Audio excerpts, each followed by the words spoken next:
ہم تمام لوگ یہ جانتے ہیں کہ قیامت کے دن جب تمام لوگ ڈرے ہوئے ہوں گے اور کسی کو کسی کا خیال نہیں ہوگا، اس وقت کوئی کسی کی مدد نہیں کر رہا ہوگا، لیکن اس وقت ایک ایسی چیز ہے جو بہت سے ایسے لوگوں کو جن پر جہنم واجب تھی ان کو بچا کر جنت میں لے جائے گی، اور وہ چیز شفاعت ہے۔ اور ان شفاعت میں سے سب سے بڑی شفاعت آپ صلی اللہ علیہ وسلم کی شفاعت ہے، جو آپ صلی اللہ علیہ وسلم اپنی امت کے لیے کریں گے۔ آپ صلی اللہ علیہ وسلم اللہ کے سامنے سجدے میں چلے جائیں گے، اور جب تک اللہ تعالیٰ آپ کے امتیوں کو معاف نہیں کرے گا آپ سجدے سے نہیں اٹھیں گے۔ تو یہ شفاعت سب سے بڑی شفاعت ہے، لیکن اس کے علاوہ بھی ہم احادیث میں یہ دیکھتے ہیں کہ بہت سارے ایسے اعمال ہیں جو ہمارے لیے اللہ کے سامنے ہمارا مقدمہ لے کر جائیں گے، ہمارا ساتھ دیں گے، جبکہ ہم کچھ بول نہیں پا رہے ہوں گے، وہ ہمارے لیے بولیں گے اور ہمارے کام کو آسان کر دیں گے۔ تو دوستو، ان چیزوں میں سے کچھ چیزوں کو آج ہم سن لیتے ہیں تاکہ ہم ان چیزوں کو کرنے میں لگ جائیں، اور قیامت کے دن جب ہمیں ان چیزوں کی بہت زیادہ ضرورت ہوگی وہ ہمارے لیے کام آئے، ہمارے لیے اللہ سے شفاعت طلب کریں اور ہمارے گناہوں کے باوجود ہمیں جنت میں لے جائیں۔ اس میں سے سب سے پہلی چیز یہ ہے ان اعمال میں سے کہ اللہ کے نبی صلی اللہ علیہ وسلم نے فرمایا، من استطاع منکم ان یموت فی المدینہ فلیفعل، کہ اگر تم میں سے کوئی یہ استطاعت رکھتا ہے کہ وہ مدینے میں وفات پا سکے تو وہ ایسا کر لے، اس کو ایسا کرنا چاہیے، کیونکہ اگر کوئی شخص مدینے میں وفات پاتا ہے ایمان کی حالت میں تو اللہ کے نبی صلی اللہ علیہ وسلم نے فرمایا کہ قیامت کے دن ایسے شخص کے لیے میں اللہ سے سفارش کروں گا، اس کی شفاعت کروں گا۔ لیکن دوستو، اس بات پر عمل کرنا آج کل کے وقت میں بہت مشکل ہے، کیونکہ دوستو آج کے زمانے میں تو مدینہ جانا اتنا مشکل ہو جاتا ہے کہ جائے کہ وہاں پر رہنا اور وہاں پر اپنی زندگی گزارنا۔ تو دوستو، اللہ تعالیٰ کی رحمت کیونکہ بہت وسیع ہے اور وہ یہ جانتا ہے کہ مدینہ وہ شہر ہے جہاں پوری امت مسلمہ نہیں رہ سکتی، اس چیز کو پوری امت حاصل نہیں کر سکتی، اسی لیے صرف یہ چیز ہی نہیں ہے جو قیامت کے دن ہمارے لیے شفاعت کرے گی، اس کے علاوہ بھی بہت ساری چیزیں ہیں، اور اس میں سے دوسری چیز اللہ تعالیٰ کی کتاب ہے، یعنی قرآن مجید ہے۔ تو دوستو، قرآن ایک ایسی چیز ہے جس کو پڑھنا، جس کو سمجھنا اور اس پر عمل کرنا، یہ تمام چیزیں ہم سب کر سکتے ہیں۔ اللہ کے نبی صلی اللہ علیہ وسلم نے فرمایا، اقرأوا القرآن فإنه يأتي يوم القيامة لأصحابی، او کما قال رسول اللہ صلی اللہ علیہ وسلم۔ اللہ کے نبی صلی اللہ علیہ وسلم نے فرمایا کہ قرآن پڑھو، کیونکہ قیامت کے دن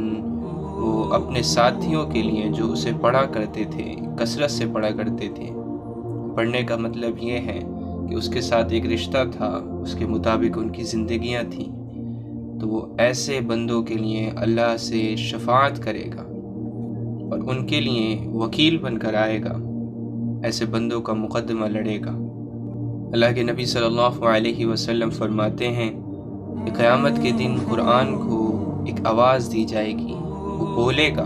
جیسے ہم لوگ بولتے ہیں۔ اسی لیے دوستو، یہ چیز ہم تمام لوگ کر سکتے ہیں اور اس کو کثرت سے کریں اور اس کو اپنی زندگی کا ایک حصہ بنا لیں۔ اور دوستو، اللہ کے نبی صلی اللہ علیہ وسلم نے فرمایا کہ خاص طور سے قرآن کی 2 صورتوں پر دھیان دو، ان کو کثرت کے ساتھ پڑھو، اور وہ 2 صورتیں سورہ بقرہ اور آل عمران ہیں، کہ یہ اس بندے کے لیے جو ان کو پابندی سے پڑھتا تھا پرندوں کی شکل میں آئیں گی قیامت کے دن، اور اس بندے کے لیے وکالت کریں گی، ان کا وکیل بنیں گی جو بندے انہیں پڑھتے تھے، اور جب تک انہیں جنت میں نہ لے جائیں گی اپنی اس وکالت کو نہیں چھوڑیں گی۔ اور دوستو، یہ وہ وکیل ہیں جن کو ہم سب ہائر کر سکتے ہیں قیامت کے لیے، جو سب سے اہم دن ہونے والا ہے اور سب سے بھیانک دن ہونے والا ہے، کیونکہ جب قرآن مجید اللہ تعالیٰ کے سامنے ہمارا مقدمہ لڑ رہا ہوگا تو وہ اللہ تعالیٰ سے کہے گا، یا اللہ، اس بندے کو عزت کا لباس پہنا اور عزت کا تاج پہنا۔ تو اللہ تعالیٰ اس بندے کو جنتی لباس پہنائیں گے اور قرآن کے کہنے پر اس بندے کو جنت کا تاج پہنائیں گے، اور قرآن مجید اللہ تعالیٰ سے کہے گا، یا اللہ، تو اس بندے سے راضی ہو جا اور اس بندے کو قبول کر لیں۔ اور وہ تیسری چیز جو ہمارے لیے قیامت کے دن شفاعت کرے گی، وہ تیسرا عمل روزے کا عمل ہے۔ وہ لوگ جو رمضان کے روزے رکھتے ہیں اور اس کے علاوہ سال بھر میں نفلی روزوں کا بھی خیال رکھتے ہیں،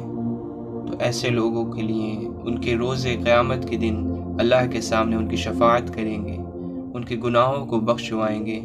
اور ان کو اپنے ساتھ جنت میں لے جائیں گے۔ حدیث میں آتا ہے، اللہ کے نبی صلی اللہ علیہ وسلم فرماتے ہیں کہ قیامت کے دن قرآن اور روزوں کی ایک آواز ہوگی، اور پھر وہ بندہ جس نے زندگی بھر قرآن کی پابندی کی ہوگی اور روزوں کی پابندی کی ہوگی، تو یہ قرآن اور روزے اس بندے کے لیے اللہ کے سامنے بولنے کی اجازت طلب کریں گے، اللہ سے اجازت طلب کریں گے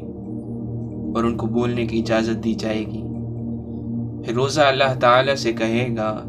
کہ یا اللہ، میں نے اس بندے کو کھانے سے پینے سے روکے رکھا، تو مجھے اس کے لیے بولنے کی اجازت دے، مجھے اس کی شفاعت کرنے کی اجازت دے۔ اسی طریقے سے قرآن کہے گا کہ یا اللہ، میں نے اس بندے کو رات میں سونے سے روکے رکھا، رات میں قرآن پڑھتا تھا تیری یاد میں، تو مجھے اس کے لیے بولنے کی اجازت دے، اس کا مقدمہ لڑنے کی اجازت دے۔ تو اللہ تعالیٰ روزے کو اور قرآن کو بولنے کی اور شفاعت کی اجازت دے دے گا، ان دونوں کو شفاعت کی اجازت مل جائے گی۔ اور وہ چوتھا عمل جو قیامت کے دن ہمارے لیے اللہ سے ہمارے لیے شفاعت کرے گا، وہ عمل ہماری نفلی نمازیں ہیں۔ 5 وقت کی فرض نماز کے علاوہ جو سنت اور نوافل ہم ان نمازوں میں پڑھتے ہیں، تو وہ سنت اور نوافل قیامت کے دن اللہ کے سامنے ہماری شفاعت کریں گے، ہمارے وکیل بن کر آئیں گے۔ لیکن یہ سنت اور نوافل اسی بندے کے لیے آئیں گے جو 5 وقت کی نماز کی پابندی کرتا تھا اور پھر ان نمازوں کے علاوہ سنت اور نوافل پڑھا کرتا تھا۔ حدیث میں آتا ہے کہ جب بھی کوئی شخص، کوئی صحابی آپ صلی اللہ علیہ وسلم کی خدمت کرتا تھا، تو آپ صلی اللہ علیہ وسلم ان صحابی سے پوچھا کرتے تھے کہ آپ کو کوئی ضرورت تو نہیں ہے، کہ آپ کی کوئی حاجت تو نہیں ہے۔ آپ صلی اللہ علیہ وسلم کی یہ عادت تھی۔ ایک مرتبہ جب ایک صحابی نے آپ کی کوئی خدمت کی تو آپ صلی اللہ علیہ وسلم نے اپنا یہی سوال کیا کہ تمہیں کسی چیز کی ضرورت ہے، تمہیں کوئی حاجت ہے؟ تو ان صحابی نے جواب دیا، اے اللہ کے رسول، ہاں مجھے ضرورت ہے۔ تو اللہ کے نبی صلی اللہ علیہ وسلم نے فرمایا، وہ کیا چیز ہے جو تمہیں چاہیے؟ تو ان صحابی نے جواب دیا کہ مجھے قیامت کے دن آپ کی شفاعت چاہیے۔ اللہ کے نبی صلی اللہ علیہ وسلم نے فرمایا، کس شخص نے تمہیں اس سوال کی طرف رہنمائی کی ہے؟ تو صحابی فرماتے ہیں کہ اللہ نے مجھے یہ ہدایت دی کہ میں آپ سے یہ سوال کروں۔ اللہ کے نبی صلی اللہ علیہ وسلم ان صحابی کے اس سوال سے بہت خوش ہوئے اور ان صحابی سے فرمایا کہ میری مدد کرو کثرت سجود سے، یعنی سجدوں کی کثرت سے میری مدد کرو کہ میں تمہاری اس حاجت کو پورا کر سکوں، یعنی قیامت کے دن میں تمہاری شفاعت کر سکوں۔ اس کے لیے یہ ضروری ہے کہ تم دنیا میں سجدوں کی کثرت کرو، یعنی فرض کے ساتھ نوافل بھی ادا کرو،